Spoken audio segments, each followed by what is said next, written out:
The Seattle Seahawks may have just received the kind of late playoff news that forces an entire game plan back to the drawing board. San Francisco 49ers linebacker Fred Warner, sidelined since mid-October with a fractured and dislocated ankle, is suddenly pushing for a return far sooner than expected. After the team opened his practice window, Warner made it clear he has not ruled out playing as early as Saturday night against Seattle. That possibility alone changes everything. While the original expectation was that Warner might return later in the postseason, his comments suggest the timeline is accelerating.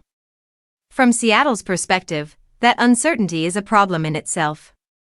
Preparing for a defense with Warner is completely different than preparing for one without him. Warner emphasized that his return would not be reckless. He explained that every step has been coordinated with doctors and trainers, stressing that the process has been methodical and data-driven. In his words, he would not take the field unless he felt fully ready. That reassurance matters, because Warner is not a situational defender. He is the emotional and tactical center of San Francisco's defense. When Warner is on the field, passing lanes shrink, run fits tighten, and quarterbacks are forced to think twice about throwing over the middle. He has built a reputation as a player who can erase mistakes and flip momentum with a single read or tackle. For Seattle, that means fewer easy completions and far less room for error on critical downs. The timing makes it even more complicated.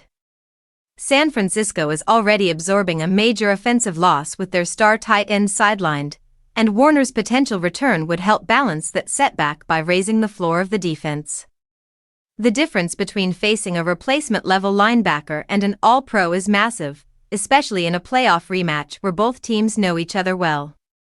Even if Warner is activated, Seattle may not know what version of him they are facing until late in the week.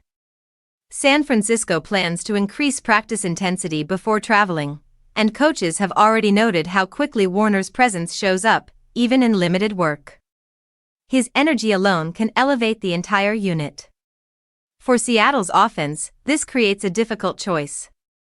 They must prepare protections, route concepts, and run designs that account for Warner's range, while also staying flexible in case he does not play. If he is unavailable, the 49ers would lean on veteran depth, but that is a clear downgrade. Warner says he feels great and is pushing to turn what once looked like a lost season into a championship run. For the Seahawks, the message is clear. This is no longer a distant possibility. They have to be ready for the heart of San Francisco's defense to return at the worst possible time.